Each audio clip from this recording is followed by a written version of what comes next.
Bismillahirrahmanirrahim. Assalamualaikum warahmatullahi wabarakatuh. Kita bertemu kembali dalam lanjutan kuliah geologi yang disajikan secara daring, dan pada pertemuan kali ini kita akan melanjutkan materi yang sudah separuhnya disampaikan pada minggu kemarin, yaitu mengenai pemetaan geologi. Materi pemetaan geologi ini materinya bisa dibaca dan disimak pada bab 7 pemetaan geologi dalam buku Geologi untuk Pertambangan Umum yang sudah kami tulis.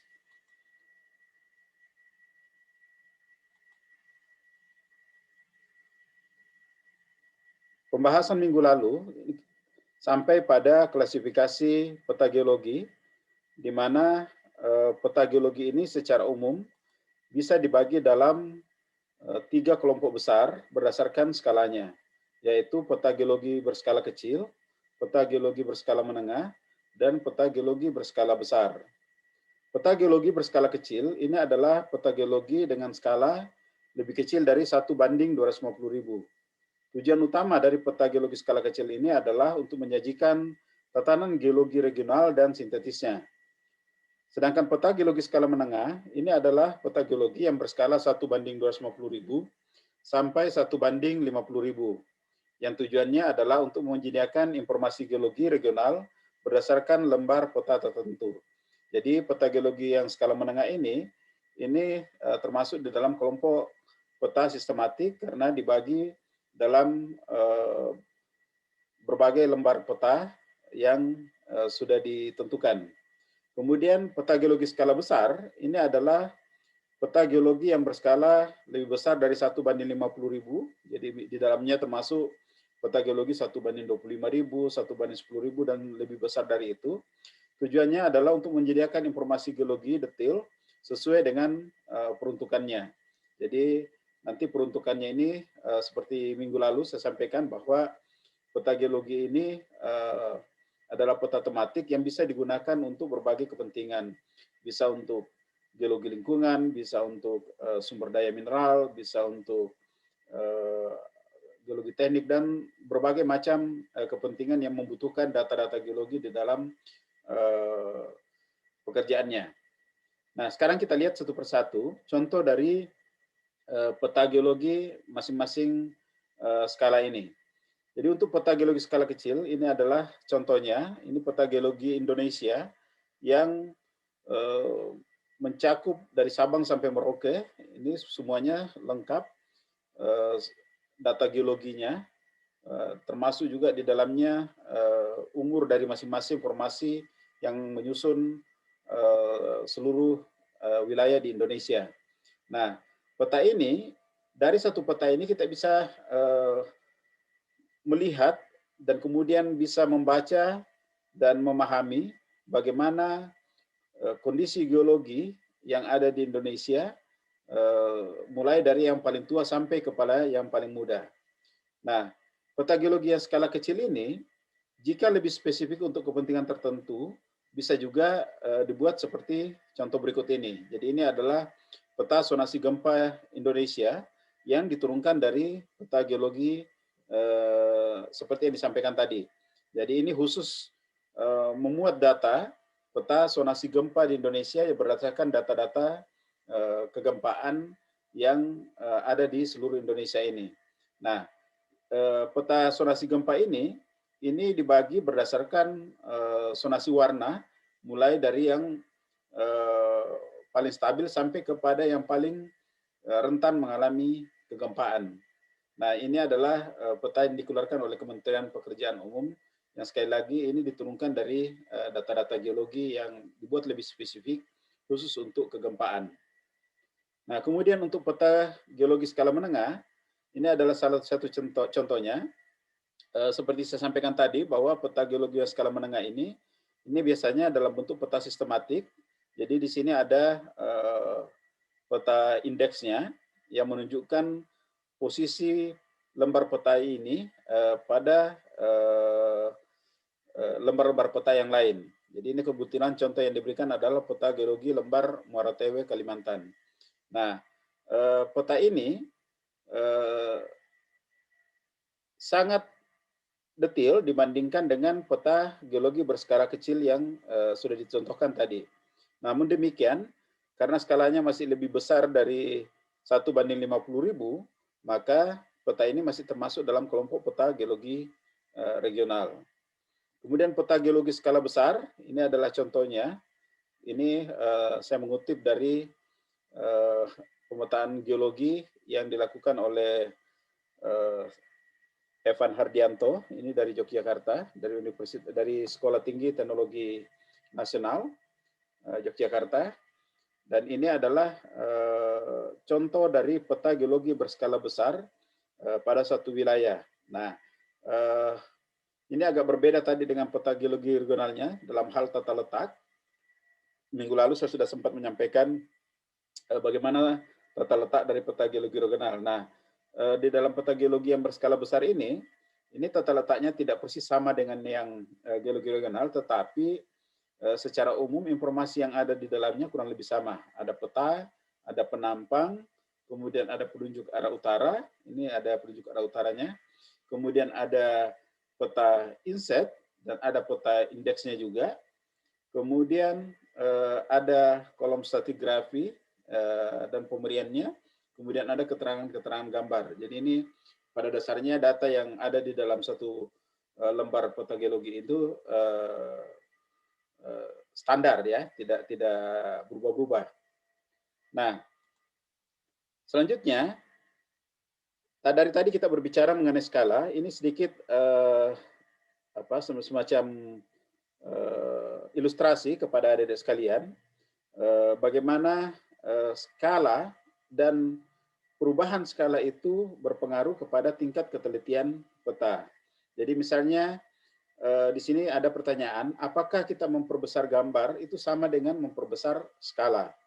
Karena sekarang ini sebenarnya dengan mudahnya kita mengambil satu lembar peta, kalau kita mau memperbesarnya, kita tinggal membawa ke tempat percetakan, minta diperbesar berapa persen, misalnya 200% dari ukuran normalnya dan seterusnya. Nah, sehingga sering muncul pertanyaan, apakah dengan memperbesar gambar itu sama dengan memperbesar skala. Nah, sekarang kita lihat ilustrasi dua peta yang ada di sini. Ini adalah yang sebelah kiri, ini adalah peta dengan skala sepanjang garis kuning ini adalah panjangnya itu adalah 1 mil. Sementara yang sebelah kanan ini, sepanjang garis kuning ini adalah 0,1 mil. Nah, kita lihat bahwa gambar yang ada di sebelah kanan ini tentu saja lebih besar dibandingkan dalam hal skala dibandingkan dengan yang ada di sebelah kiri ini. Nah, sekarang kalau peta sebelah kiri ini saya diperbesar sehingga ukuran skalanya itu sama dengan yang sebelah kanan 0,1. Kita lihat seperti ini saya perbesar. Jadi ini adalah area yang persis sama dengan yang ada di sebelah kanan ini, dan kemudian area ini saya perbesar. Ini seperti ini. Nah, hasilnya seperti ini. Ini persis sama dengan yang ada di sini, ya. Tetapi bisa ada diperhatikan bahwa ternyata gambar yang di sebelah kiri ini tingkat resolusinya jauh lebih rendah dibandingkan dengan yang ada di sebelah kanan ini. Padahal seharusnya jika gambar itu diperbesar, maka jumlah informasi yang ada dalam peta itu juga bertambah banyak. Nah, sehingga idealnya itu seharusnya mengikuti yang ada di sebelah kanan ini, di mana tingkat resolusi gambar itu menjadi lebih jelas. Sementara yang sebelah kiri ini tetap saja resolusinya sama dengan peta dasarnya, peta aslinya, cuma diperbesar sehingga jumlah informasi yang kita terima itu tidak bertambah. Jadi dengan demikian perlu dipahami adik-adik sekalian bahwa memperbesar gambar itu tidak sama dengan memperbesar skala. Ya, ingat, memperbesar gambar itu tidak sama dengan memperbesar skala. Nah, tentu saja nanti di dalam kegiatan-kegiatan kita itu kita akan banyak melakukan pengukuran, tapi kita tidak akan bahas di dalam pertemuan ini. Kita lanjutkan dulu ke bahan selanjutnya. Nah, ini adalah outline dari pemetaan geologi. Jadi apa yang dilakukan pada saat pemetaan geologi itu dari awal sampai akhir kita tampilkan di sini. Jadi yang pertama, tujuan dari pemetaan geologi itu biasanya atau secara umum itu ada 3 ya. Apakah itu adalah merupakan government mandat atau tugas dari pemerintah, atau itu untuk keperluan pemetaan sumber daya mineral atau sumber daya air dan sebagainya, jadi sumber daya alam, atau untuk keperluan akademik. Jadi misalnya untuk skripsi, untuk penelitian dosen dan sebagainya, itu masuk dalam kategori akademik ini. Nah, tergantung kepada tujuan dari pemetaan geologi ini nanti akan berpengaruh kepada metode yang dilakukan di lapangan, tingkat ketelitiannya, dan kemudian skala yang digunakan. Nah, secara umum, tahapan pemetaan geologi itu ada 3, mulai dari tahapan persiapan, yaitu perencanaan penelitian, dan kemudian diikuti oleh melakukan kegiatan pemetaan di lapangan. Jadi di sini kita melakukan pengamatan dan pengumpulan data, dan dilanjutkan dengan interpretasi. Dan kemudian terakhir adalah pelaporan yang hasilnya atau ujungnya itu pasti adalah berupa peta geologi. Nah, di dalam persiapan itu kita melakukan studi literatur atau penginderaan jauh, baik itu foto udara atau satelit. Sekarang foto udara sudah tidak terlalu umum, lebih banyak menggunakan peta satelit karena peta satelit sekarang tingkat akurasinya dan tingkat ketelitian juga sudah sangat luar biasa. Kemudian di dalam persiapan ini kita juga harus menyusun staf yang akan ke lapangan, kemudian alat dan bahan yang dibutuhkan di lapangan, akomodasi dan lain-lain. Ini semuanya dibutuhkan disiapkan di dalam persiapan tahapan persiapan. Di tahapan pemetaan ini kita melakukan langsung di lapangan, melakukan pengamatan, kemudian pengumpulan data, dan yang tentu saja dikumpulkan itu adalah data-data geologi berupa distribusi litologi, struktur geologi, geomorfologi, mineralisasi, dan lain-lain. Ya, termasuk di dalamnya itu jika ada data sumber daya alam yang ada di lokasi penelitian. Dan kemudian kita membuat pelaporan yang sudah punya standar sistematika sendiri. Dan sekali lagi ujungnya adalah bentuk peta geologi. Sekarang kita akan lihat lebih detail mengenai persiapan di dalam pemetaan geologi ini. Ini ada banyak poin yang perlu kita lakukan di dalam persiapan pemetaan geologi ini. Misalnya melakukan analisis citra penginderaan jauh dan analisis peta topografi. Kemudian melakukan interpretasi strike deep, perlapisan batuan dari citra inderaja dan peta topografi. Jadi sebelum kita ke lapangan, itu seharusnya kita sudah bisa menduga atau memperkirakan kira-kira sebaran batuan dan kemudian arah sebaran batuan itu berdasarkan hasil interpretasi atau berdasarkan peta-peta geologi yang sifatnya regional atau dari peneliti terdahulu. Nah, jadi dari hasil interpretasi ini kemudian kita membuat peta geomorfologi tentatif, peta geologi tentatif, dan kemudian ini yang paling penting, membuat rencana lintasan. Ingat, kita ke lapangan itu tidak bisa asal ke lapangan, jadi kalau ke lapangan itu harus punya perencanaan lintasan, karena tidak mungkin kalau misalnya katakanlah kita memetakan daerah yang tidak terlalu luas, misalnya katakanlah 10 kali 10 km, dalam waktu 1 minggu tidak mungkin kita keliling-keliling begitu saja tanpa ada acuan lintasan yang kita ikuti. Jadi kita harus membuat rencana lintasan supaya waktu kita di lapangan itu efisien, efektif, dan seringkas mungkin, ya. Nah, dari rencana lintasan ini kita bisa membuat jadwal di lapangan, kemudian tentu saja menetapkan komposisi dan personel, kemudian menyiapkan alat dan bahan, dan menyiapkan, nah ini yang kadang-kadang agak terlupakan, padahal ini yang paling penting sebenarnya. Jadi menyiapkan dan menyelesaikan administrasi, karena kita akan berhubungan dengan pemerintah daerah, kemudian masyarakat lokal, sehingga kita ada perlu pendekatan-pendekatan secara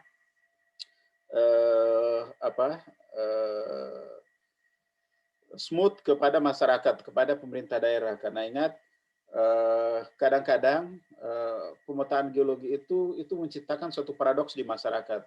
Maksudnya paradoks di sini, ekspektasi masyarakat dengan apa yang kita lakukan itu kadang-kadang berbeda.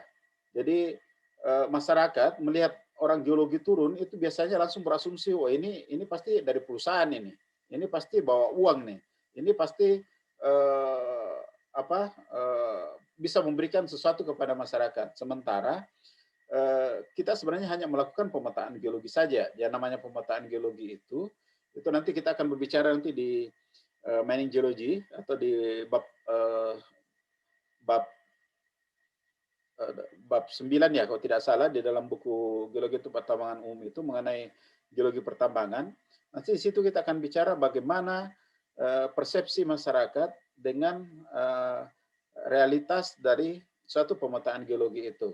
Sehingga kadang-kadang itu menimbulkan benturan-benturan di lapangan. Sehingga sekali lagi menyiapkan dan menyelesaikan administrasi di lapangan ini sangat-sangat penting. Tentu saja juga menyiapkan akomodasi. Karena ini kita ke lapangan itu bukan hanya berapa jam ya, atau mungkin sehari, tetapi biasanya bisa sampai 1 minggu, bisa sampai 10 hari dan seterusnya seperti itu.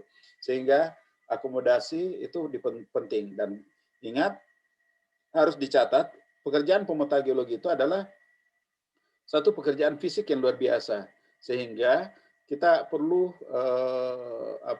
istilahnya itu memberikan servis yang memadai kepada tim pemetaan sehingga bisa bekerja dengan maksimal di lapangan. Nah, insya Allah nanti dalam pertemuan selanjutnya kita akan masih membahas mengenai persiapan pemetaan geologi ini, tapi kita akan coba nanti lebih fokus kepada penyiapan alat-alat dan bahan di dalam pemetaan lapangan.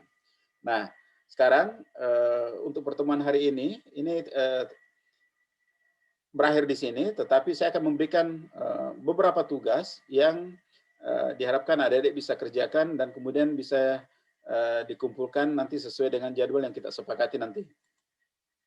Jadi ini adalah tugas pertama, ini adalah tugas untuk membuat penampang geologi.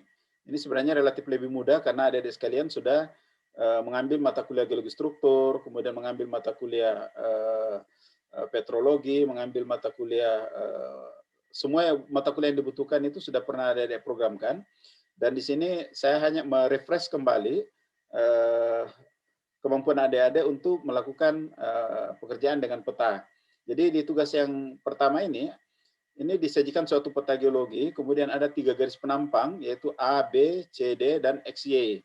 Nah, tugas adik-adik sekalian adalah membuat penampang geologi dari 3 sehatan ini. Ini sebenarnya sudah disiapkan bentuk penampangnya di sebelah kanan ini, tinggal memindahkan data-data geologinya dan kemudian memplot kedudukan batuan dari setiap satuan batuan yang ada di sebelah kiri ini. Nah, kemudian tugas yang kedua, ini diminta kepada adik-adik sekalian untuk melakukan interpretasi peta. Sekali lagi, ini juga tidak terlalu sulit karena adik-adik sudah mengikuti kuliah perpetaan. Jadi mestinya sudah sangat paham dengan yang namanya kontur, kemudian sifat-sifat kontur, dan bagaimana mengenali kontur itu. Nah, di sini adik-adik sekalian diminta untuk menjawab pertanyaan-pertanyaan yang ada di bagian bawah masing-masing peta ini. Tinggal nanti dikerjakan, ya. Kemudian ini sama, tugas yang C ini sama, ini jawab pertanyaan yang ada di bawah ini, ya, di bawah bagian bawah peta ini. Tapi yang tugas D ini diberikan data ketinggian, data elevasi dari sejumlah titik, dan kemudian adik-adik diminta untuk menggambar kontur dari peta ini, artinya membuat konturnya. Sekiranya tidak sulit. Ya, ini ada contohnya, misalnya ini ada kontur 33, kemudian ada kontur 32, dan kontur ini 31. Jadi tinggal adik-adik lanjutkan sampai semua kontur ini tergambar dengan baik. Kemudian tugas yang ketiga ini adalah melakukan orientasi lapangan, menentukan titik-titik posisi di lapangan, ya. Jadi ini tugas orientasi. Jadi nanti akan ada problemnya masing-masing. Ini nomor 1, nomor 2, nomor 3. Ini ada beberapa problemnya. Tinggal ada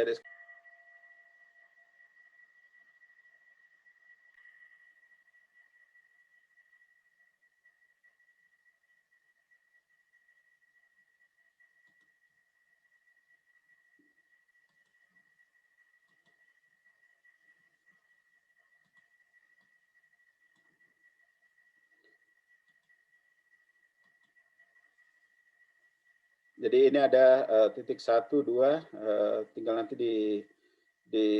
diinikan dengan problem yang ada di sebelah kanan ini. Kemudian ini juga tugas yang kita bermain-main dengan blok diagram. Jadi ini ada tugas dari sekalian, bisa dicetak nanti di atas karton, kemudian digunting dan dicoba dibuat dalam bentuk kotak, ya. Karena ini sebenarnya adalah bentuk kotak, sehingga nanti bentuknya seperti blok diagram. Nah, nanti dari blok diagram itu setelah jadi, adik-adik melihat bagaimana posisi singkapan itu dan kemudian dijelaskan. Ya, misalnya apakah posisi singkapan itu berupa lipatan, berupa patahan, atau dan lain-lain sebagainya. Silakan adik-adik melihat blok diagramnya dan kemudian dijelaskan. Ya, ini ada beberapa blok diagram. Ini yang kedua dan ini yang ketiga. Jadi itulah tugas adik-adik sekalian. Sekali lagi materi kita pada hari ini cukup sampai di sini. Minggu depan kita akan lanjutkan masuk ke tahapan persiapan dan kita akan lebih spesifik di sini membahas mengenai alat-alat dan bahan yang kita butuhkan atau kita persiapkan pada saat kita mau ke lapangan. Saya kira demikian kuliah kita hari ini. Mohon maaf jika ada yang kurang pas atau kurang tepat. Nanti kita bisa diskusikan pada kesempatan yang lain. Terima kasih. Wassalamualaikum warahmatullahi wabarakatuh.